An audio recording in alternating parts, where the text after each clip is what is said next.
17.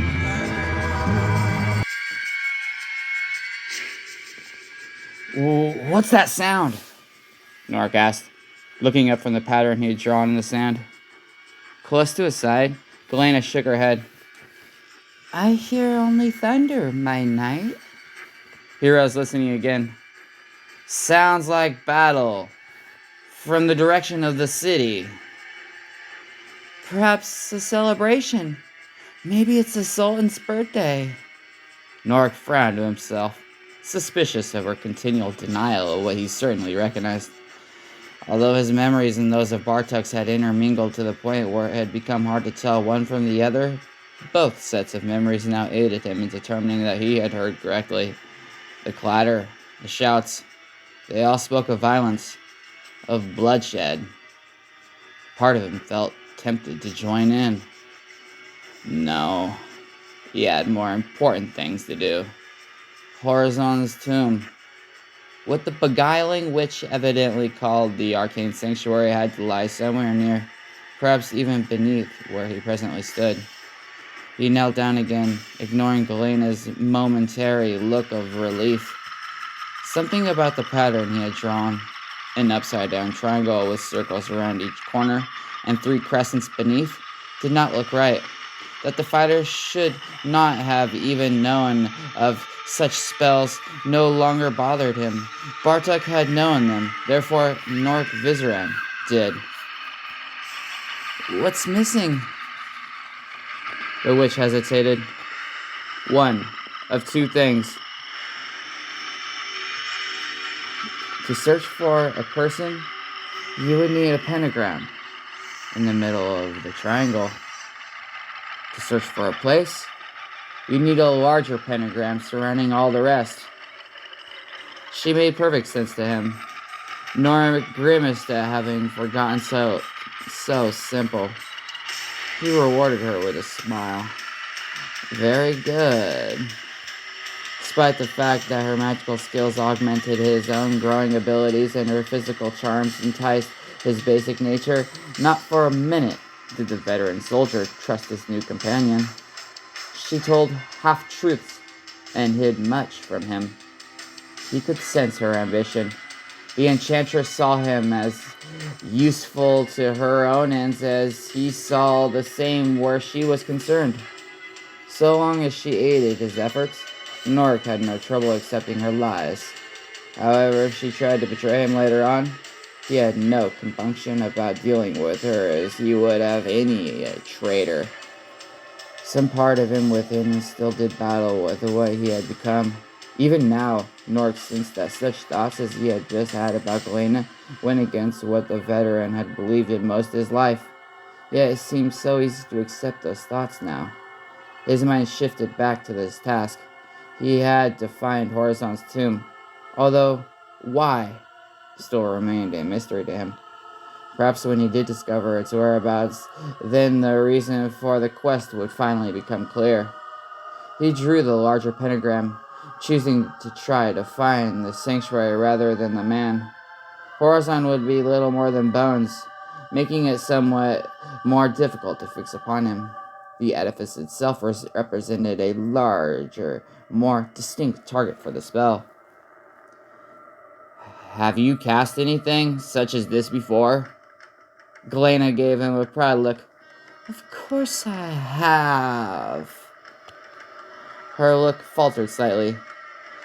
But I've never seen Arcane Sanctuary, nor do I have anything from it. That'll be no problem. And Knaak already had a plan in mind. He felt certain that would have both uttered the necessary incantation and focus on the location, but that would have forced him to spread his thoughts and will too much, likely increasing his chance for failure. The Arcane Sanctuary had already appeared to be a place quite unwilling to reveal itself. Even after the armor had fought off Drognin, some other force had pushed Knaak away from his goal. As with Bartuk's own tomb, Horizon's resting place had probably been built with much security in mind. The creators had obviously not wanted it defiled or ransacked, and had cast powerful protective measures such as those the soldier had encountered in Drognin's chamber. but with Galena casting the spell, Nora could focus fully on their destination. Surely that would work. If not, he explained it to the witch, who nodded. It can be done, I think. We must be one of mine, though, or else our own thoughts might work against us. She reached out her hands. Nork placed his own in hers. Galena smiled at him, but something about that smile repelled the veteran rather than attracted him. Again, he saw raw ambition in her eyes. The sorceress thought that by proving her usefulness to her companion, she could eventually control him. That in turn brought more dark thoughts of his own. Thoughts of what he would do to any who believed that they could do such. There could be only one master, and that had to be Norik.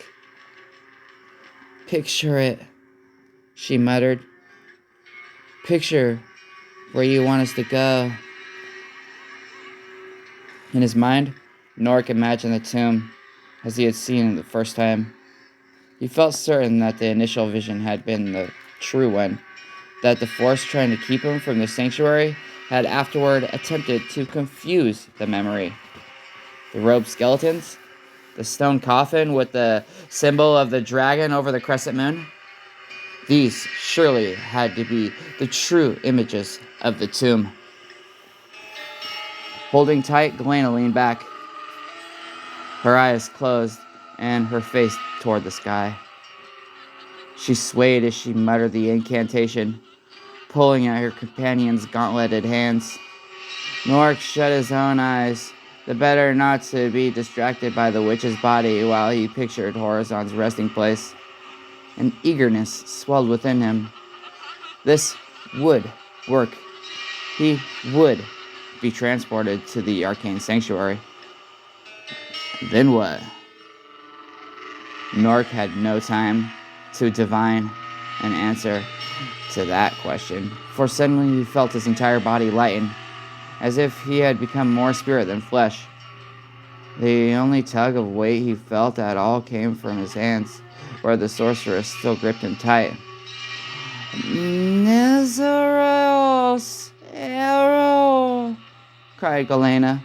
Arianol, Jaya. The fighter's body crackled with pure energy. Ariana, Jaya. A great sense of displacement shook Norik, and in the next moment, his feet landed hard on stone. Eyes immediately opening wide, Norik Vizerin looked around. Web-enshrouded walls greeted his gaze, and within those walls he saw a line of statues, each distinct in face and form, staring back. Not all of them names that he could recall, but among them he spotted more than one who had known him well, and known his brother, Horizon too. But no, Horizon was not his brother. Why did he keep thinking that? We've done it! Galena cried, having at last registered their surroundings. She flung herself on him, kissed him with a fury that could almost not be denied. Yet Norik desired nothing more than to push her away. Yes, this is it, he replied once he had managed to peel her tentacles off his body. There's nothing we can't accomplish together, she cooed. No one who could stand in our way. Yes, Galena definitely sought to seal their alliance. The seductive witch understood full well the power he wielded, the power the suit had at last given to him. If she could have, Norik had no doubts that she would have tried to wear the armor herself, and thereby cut out any need for a partner. The sooner he rid himself of her, the better. Turning from the devilish woman, Norik looked down the ancient, musty corridor. A peculiar yellow light illuminated the abandoned edifice, a light seemingly without source. He could not recall it from his first incursion into this dark realm, but since everything else looked as it should, Norik paid the one difference little attention. His goal was at hand. This way. Without waiting to see if the sorceress followed, Nork stomped down the corridor in the direction he felt certain that the sarcophagus lay. Galena hurried to catch up, the dark-skinned woman slipping an arm around his own as if the two were lovers in the midst of a moonlit walk. He did not struggle free, aware that this way he could also keep her under watch. Now and then a face familiar to him stared out from the dust-ridden statues. Nork marched each with satisfaction, remembering their order from the vision. Not only did they prove that he headed in the correct direction, but particular faces indicated to him that the final chamber had to be only a short distance further. And yet something about the statues also caused the veteran some unease. For although outwardly they seemed identical to those he recalled, minute alterations in detail began to haunt him. Certain features on some of the faces looked ever so slightly off. The shape of a nose, the curve of a mouth, the strength of a jaw. Most of all, the eyes tended toward different appearances. Never completely, but enough to make Nork finally pause at one in order to look. "What is it?" Galena whispered, anxious to move on to their ultimate destination. The face he stared at? The face of one, Oskel, a round-headed, officious mage who had briefly been Horizon's sponsor to the Vajeri Council, resembled much the visage as Nork's memory recalled it. But the eyes should have been narrower. And the artisan had also given the orbs a sleepy look, not at all in keeping with the ever-active personality of the man. Nothing else about the statue seemed out of place, but the eyes proved to be enough to disturb him yet more. Still, Nork had been in the tomb for only a short time, and had spent only a fraction of it among the ghostly sculptures. Whatever mistakes he now recalled likely had to do with the artist's failing rather than anything else. "Nothing," the soldier finally remarked. "Come on." They journeyed on for a few minutes more, and at last entered the crypt. Nork smiled as he studied the ancient site. Here, everything looked as it should. In the niches on the left and right, the skeletal figures of the Vajari sorcerers silently greeted the newcomer's arrival. The vast stone coffin atop the dais matched perfectly his vision. "The coffin." "Horizon," he whispered. With growing eagerness, Nork dragged Galena toward the sarcophagus. The horror he had suffered during his dream visit to this place had been all but forgotten. All Nork wanted to do now was open the coffin. He left the witch to the side, then reached up to take hold of the lid. That moment, his gaze slipped down to the clan markings again. Something about them snaring his attention. The dragon remained as it had been, but now below it lay a fiery star. He stepped back, the truth dawning slowly on him. There had been too many errors, too many differences in detail. "What's wrong? Why didn't you open it?" Glaring at the traitorous markings, the veteran fighter snapped. "Because it's not real!" He waved his hand at the legion of dead mages. "I don't think any of this is real." "But that's mad!" Galena touched the coffin. "It's as solid as you or I." "Is it?" Nark extended his hand, and as he hoped, in it now he held the sinister ebony sword. "Let's see what exactly the truth is." As Galena watched in both astonishment and dismay, the soldier raised the sword high above his head, then brought it down hard on the massive sarcophagus. The blade cut through without pause, and yet no line appeared in the coffin. The two halves of the great stone monument did not separate and collapse, and the tattered modes of horizon did not tumble to the floor. Illusion, or something akin to it. He turned to the horrific throng lined up against the walls, glaring at the dead as if they were to blame. Where is he? Where is Horizon? Perhaps down another passage? Suggested Galena, her tone indicating that she did not completely trust his sanity at the moment. Yes, maybe so. Without waiting for her, he charged out of the crypt. For some distance, Knaak followed the single corridor, looking for a side passage, a doorway, yet not once could he recall having seen one. In both versions of his dream, it had always been only this single passageway. The great arcane sanctuary had always consisted of only this and the actual burial chamber itself. Hardly the immense edifice one would have expected, unless what he had seen had been designed simply for the benefits of curious and greedy intruders, and the rest lay hidden elsewhere. The frustrated fighter paused to glare at the statue of one of Bartuk's former rivals. The bearded man smiled in what Knaak felt a very mocking manner. That brought him to a decision. He raised the black blade again. What do you plan to do this time? Snapped Galena, her patience with him having finally gotten thin. Great power he might wield, but so far Knaak had evidently not impressed her with his running around in circles. If there's no passages, I'll make one of my own. He glared at the statue, desiring very much to wipe the condescending smile off his face. Here would be the perfect location to begin cutting his way out. Knaak held the sword ready, determined to bring down the mocking effigy with his first blow.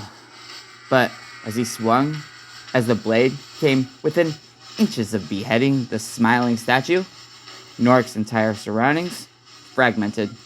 The floor rose, and the walls pulled away, the rows of statues seeming to fall back as if fainting. The enshrouding webs folded in on themselves, utterly vanishing. Stairs bloomed like flowers, twisting and turning. Part of the floor ceased rising and instead dropped lower, leaving the two standing near a precipice. Only other thing that remained consistent through the growing anarchy was the yellowish illumination. What have you done? Galena cried. You fool! It's all falling apart!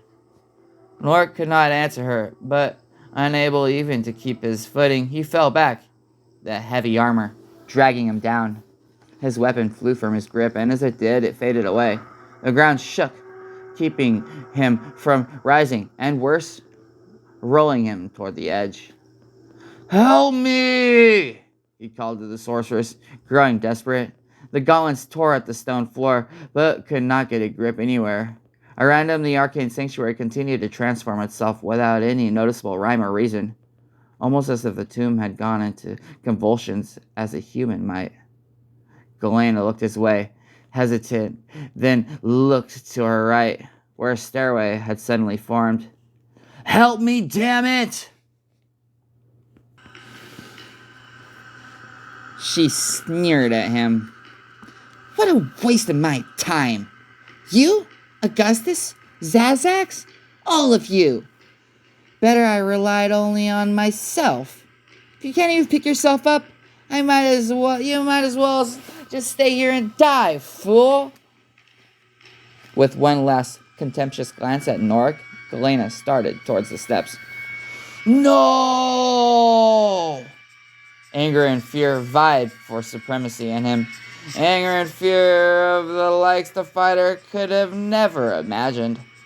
As the witch fought her way to what might have been freedom, abandoning Knaak to whatever fate awaited him, the urge to strike out, to punish her for her betrayal, grew almost overwhelming. Knaak pointed at her with his left hand. Words of power gathered on his lips, ready to be spoken. With one quick phrase, he would rid himself of this treacherous woman. Damn it! No! I won't! He turned from her, pulled down his hand, let her flee without him if she liked. He would not have another death on his hands. Unfortunately, the armor did not agree. The hand rose again, this time against Nork's will. He struggled to lower it, but as since almost from the beginning of this terrible quest, the soldier found himself not the master, but simply the means. Bartek's armor sought retribution for Galena's failing, and it would have that retribution regardless of what its host wanted. The gauntlet flared crimson. Their surroundings still in complete flux. The dark-skinned enchanters had only now made it to the twisting staircase. To her misfortune, however, it shifted to the side, forcing her to readjust her path. As Nork's hand came up, Galena managed at last to set foot on the first and second steps. No! Shouted Nork at the gauntlet. He looked at the fleeing woman, who had not bothered to even take the slightest parting glimpse at her struggling companion. Run! Hurry! Get out of here! Only after what he had blurted of the warning did Nork realize what he had done. Those words, more than anything else, caused Galena to pause and look over her shoulder, costing her precious seconds she needed. The dark words that the fighter had struggled not to say burst free. Galena saw what he did and reacted. Striking back, she pointed at the prone figure, mouthing a single harsh word, the same memory not of Nork Vizeran's past, recognized as a spell most foul. Brilliant blue flames surrounded the witch even as she finished speaking. Galena raised her head and howled once in utter agony, then burned away to ash in the blink of an eye. Nork, though, had no time to acknowledge her terrible demise, for suddenly his entire body became racked in pain, as if each bone within sought to break apart. Nork could feel even the tiniest of them slowly but inexorably cracking. Although the armor's magic had destroyed her, Galena had succeeded in her own spellcasting. He screamed, shaking uncontrollably. Worse, despite his agony, the armor did nothing to help, and instead appeared to be trying to rise so now that it could use the very staircase upon which the sorceress had perished. Yet, although the suit made it to the steps, it could go no farther. Each time it tried, an invisible force buffeted it back. Nork's fist slammed against air, sending new shockwaves through the already suffering man. Please, he croaked, not caring that only the armor could possibly hear him. Please, help. Knaak. Through tear-drenched eyes, he tried to focus on the voice. A woman's voice. Did the ghost of Galena call to him to join her in death? Nork Vizeran! No. A different voice. Young, but commanding. He managed to turn his head some, although the action caused him more torture within. In the distance, a vaguely familiar woman, pale of skin and black of hair, reached out to him from what appeared to be a crystalline doorway at the top of yet another flight of stairs.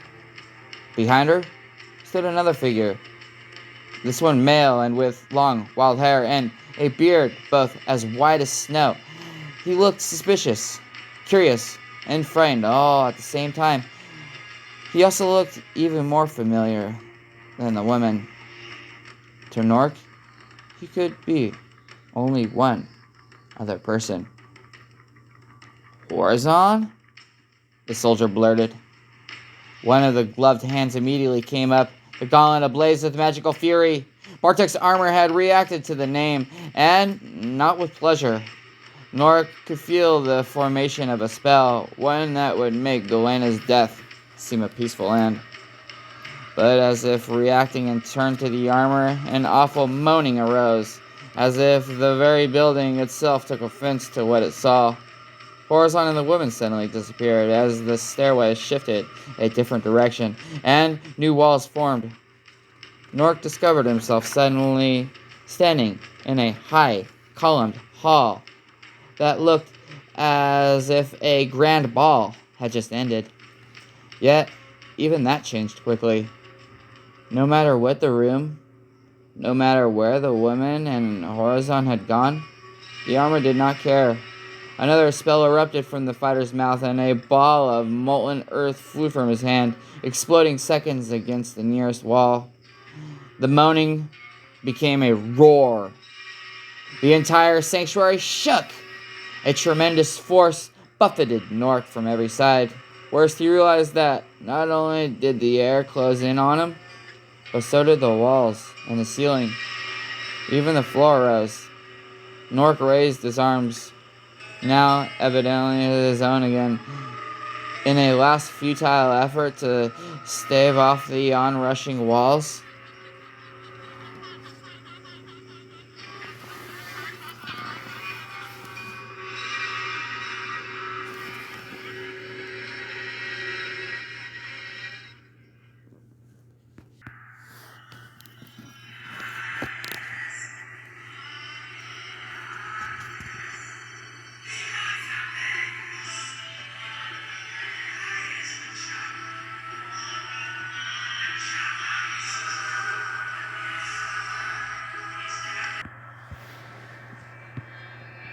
The meal had been a sumptuous one, better by far than any Kara could have imagined, including those which Captain Geronin had served her.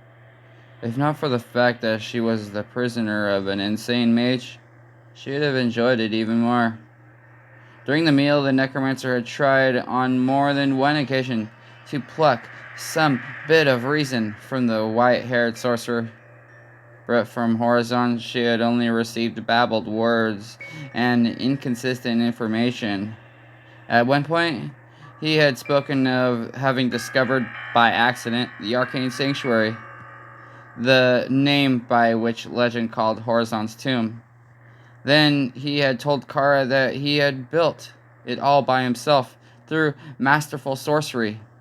Another time, Horizon had told his prisoner that he'd come to Knaak to study the massive convergence of spiritual ley lines centered in and around the city's present location. Even she had heard that mages could tap the mystical energies of this region far better than in any other spot in the world. However, afterward, he had spoken, with great trepidation, of fleeing to this side of the seas in fear that his brother's dark legacy still followed him. Gradually, Kara came to feel as if she spoke to two distinct men, one who truly was Horizon, and another who simply thought he was. She could think only that the terrible trials through which Bartek's brother had suffered, especially the horrific war against his own sibling, had combined with his centuries-long seclusion to tear apart his already fragile mind. The necromancer grew somewhat sympathetic to his plight, but never did she forget that not only did this mad sorcerer still keep her in his underground labyrinth against her will, but also that, in times past, his magic had, on occasion, been as black as Bartuk's had ever been. One thing Kara had noted that unnerved her as much as her host's sanity. The arcane sanctuary itself acted as if more than simply an extension of Horizon's tremendous power. Many times she could have sworn that it too had a mind, a personality even. Sometimes she would note the room around her shift subtly, the walls moving and the general design transforming even when the wizard paid it no mind. Kara had even noticed that the table and the food changed. More to the point, When the necromancer had tried to push Horizon on the matter of Bartek, a peculiar darkness had slowly begun to pervade her surroundings, almost as if the edifice itself wished an end to the troubling topic. When they had finished, Horizon had immediately bid her to rise. Here in his sanctum, he had not babbled too much about the evil, but still the watery-eyed figure acted with caution in all things. "We must be careful," Horizon had muttered, standing. "At all times, we must be careful. Come, there's much to do." Her thoughts more on escape than his constant warnings. Kara had also risen, only to see a sight so startling that it had made her knock her chair over. From the table itself had emerged a hand completely formed of wood. The hand had seized her empty plate and had dragged it down into the table. At the same time, other hands had materialized, each seizing an object and dragging it too into the table. Still stunned, Kara had stepped back, only then discovering that the reason she had not heard her chair strike the floor had been because two more appendages formed from the marble at her feet had caught the piece of furniture before it could hit. "Come!" Horizon had called, his expression now somewhat peevish. He seemed not at all disturbed by the unsettling appendages. "No time to waste! No time to waste!" While the dining hall had worked to clear itself, he had led her up a flight of stairs, even through a polished oak door. Behind the door lay another stairway, this one going back down. Despite having wanted to question the truthfulness of their path, the young dark mage had quietly followed, even when that set of steps had ended at yet another doorway, which seemed to lead back to the vast hall again. Only when Horizon had opened the door, and instead of the great hall, she had been confronted with a wizard's laboratory, had Kara finally blurted out something. "This is impossible! This room shouldn't be here!" He had looked at her as if she had been the mad one. "Of course it should be! I was looking for it after all! What a silly thing to say! If you look for a room, it should be where you want it, you know?" "But..." Kara had ceased her protest, unable to argue with the facts before her very eyes. Here should have stood the grand room in which she and Horizon had eaten, but instead, this imposing if disorderly chamber had greeted her. Thinking back to the impossible journey she had already made in the sanctuary, the dark-haired spellcaster had finally come to the conclusion that the ancient mage's home could not only completely exist on the mortal plane, even though no architect could have ever solved the physical problems she had encountered. It had been said that the most powerful Vajiri, that some had learned to actually manipulate the very fabric of reality itself, to create for their use what some called pocket universes, where the laws of nature were what their masters decided it should be. Could that have been what Horizon had accomplished with the arcane sanctuary? Kara could find no other explanation for everything she had experienced. If so, he had created a marvel such as not ever seen before in all the world. Despite his ragged robe and otherwise unkempt appearance, in this chamber, Horizon had taken on a more formidable look. When he had stepped to the center of the room, raising his arms and beckoning to the ceiling, Kara had expected fire and lightning to play from his fingers. She had expected winds to rise from nowhere, and perhaps even the Vajiri's body to glow bright. Instead, he had simply turned back to her and said, "I brought you here! but I don't know why. After taking a moment to register this odd statement, the necromancer had replied, Is it because the armor? Your brother's armor? He had stared up at the ceiling again. Is it? The ceiling, of course, had not answered. Horizon, you must remember what they did with your brother's body, your people, and mine. Again, the ceiling. What was done with it? Yes. No wonder I don't remember. Feeling as if she might have been talking to the ceiling herself, Kara had pressed. Listen to me, Horizon. Someone managed to steal his enchanted armor from the tomb, and I've followed him all the way here. He may even be in Luca Lane at this moment. We need to find him. To take the armor back. There's no telling what evil still lurks within. Evil? His eyes had taken on a wide and animalistic look.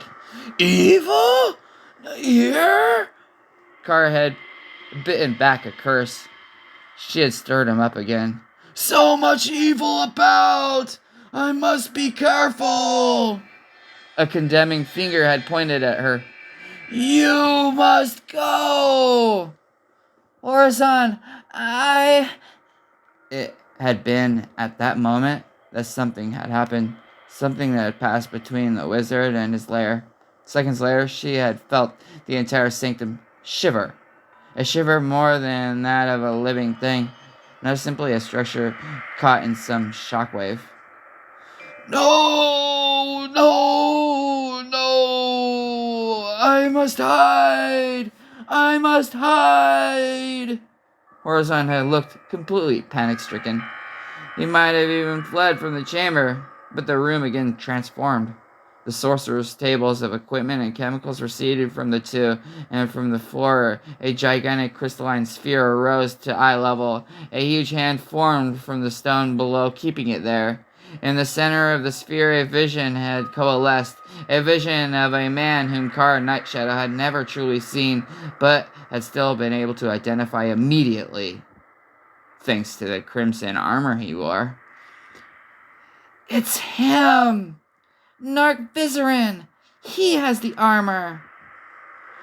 Bartok! Her mad companion had snapped. No! Bartok's come for me! She had seized him by the arm, daring death in the hopes of finally bringing the conclusion to this dangerous quest. Horizon! Where is he? Is that part of this sanctuary too? In the sphere, Knaak Vizarin and a dark-skinned woman had rushed through a web-enshrouded corridor filled with ancient statues carved in the fashion of the Vijarai. Knaak had carried a monstrous black sword and had looked ready to use it. Kara had wondered then if Satan Trist had spoken too well of his former friend. Here had looked a man who had seemed very capable of outrageous murders. Regardless of the answer to that, Kara had known she had not come in this close to this fail. Answer me this.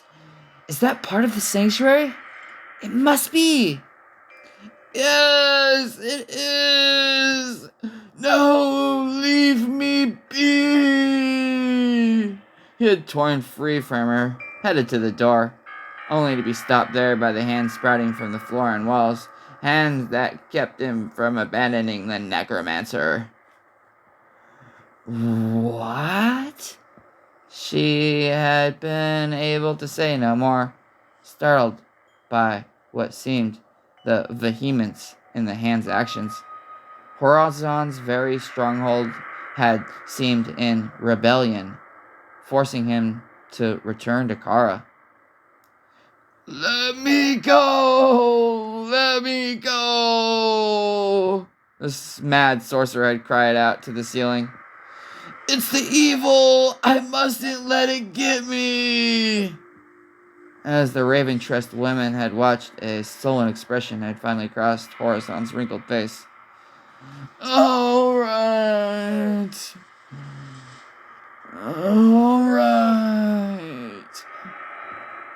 And so, he had returned to the sphere, pointed at the image.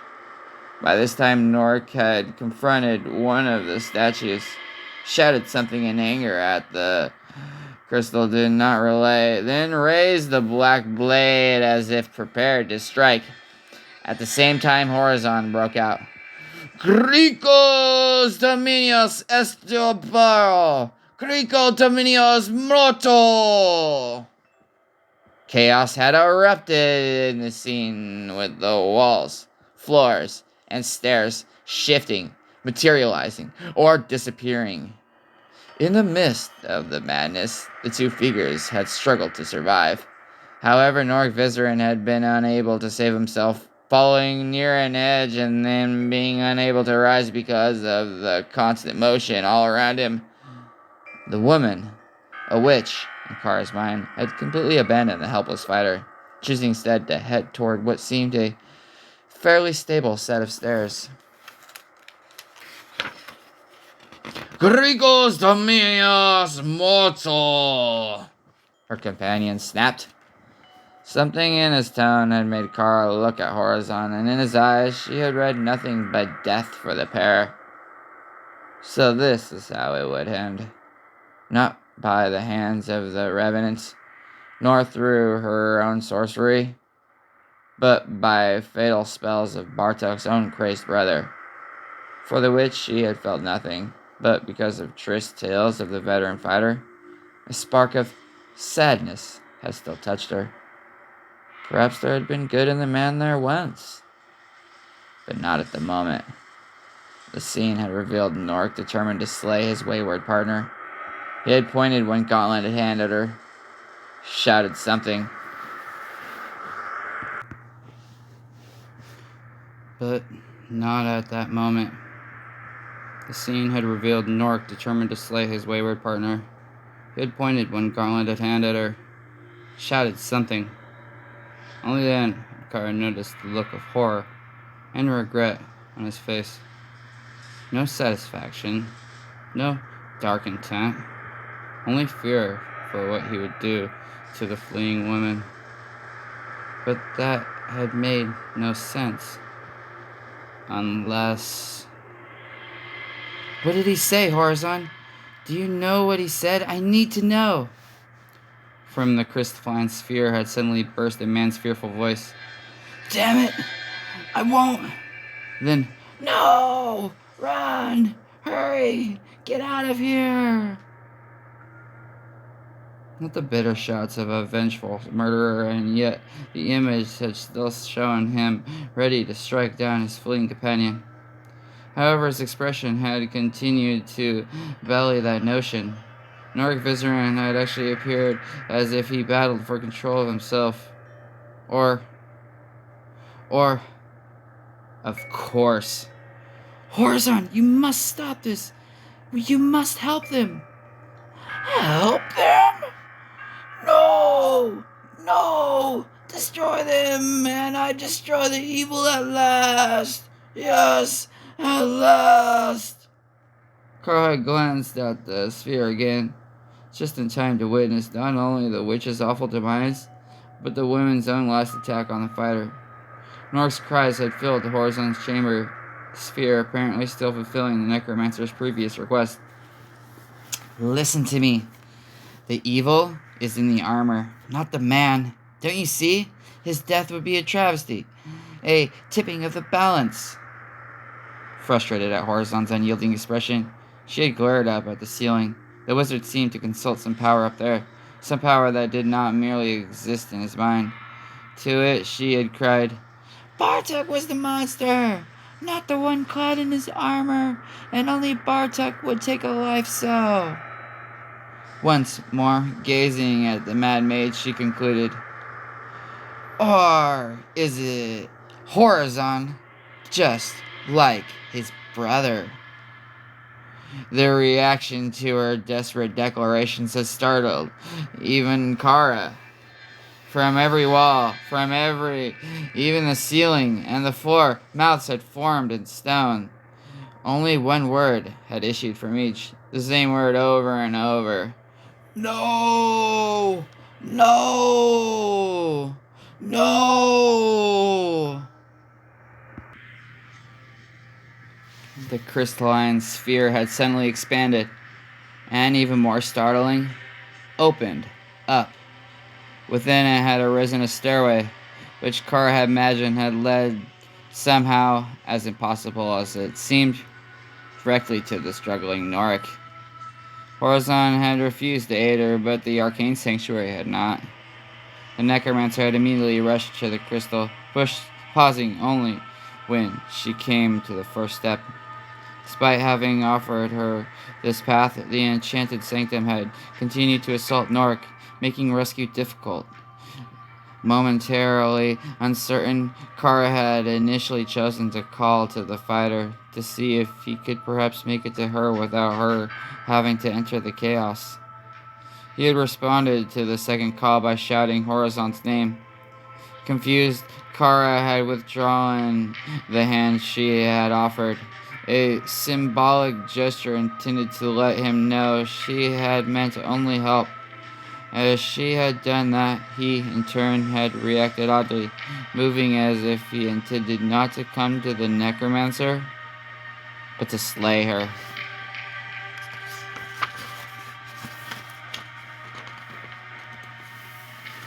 The evil awakens! A voice had muttered behind her. Horizon. She had not realized that he had stepped into sight. Kara had assumed that the Mad Mage had stayed far from the danger. She had known then why Norik, or rather, the armor, had reacted so. The enchanted armor had yet sought to fulfill its creator's greatest desire, to slay the accursed brother. Before it had been able to strike, the sanctuary had chosen once more to take command of the situation. Norik and his surroundings had regressed, pulling farther and farther back, almost vanishing from sight. Kara had seen the walls there begin to converge as if the astonishing edifice had sought to box in its adversary. And worse, it had occurred to her only at the last that, with the armor-seeking Horizon's imminent destruction, the best choice for the Arcane Sanctuary had been to end this once and for all. Even if it meant, after all, the death had been innocent. Better to destroy both the armor and Norg Vizeran than give Bartek's legacy another chance to succeed. But such a death went against the balance that Kara Nightshadow had been trained to preserve. Now with Norg's doom looming, the Necromancer leapt into the chaos within the crystalline sphere, hoping that Horizon's apparently sentinel domain would do for her what it would not do for the hapless fighter. Hoping that it would not decide that Kara, too, was expendable.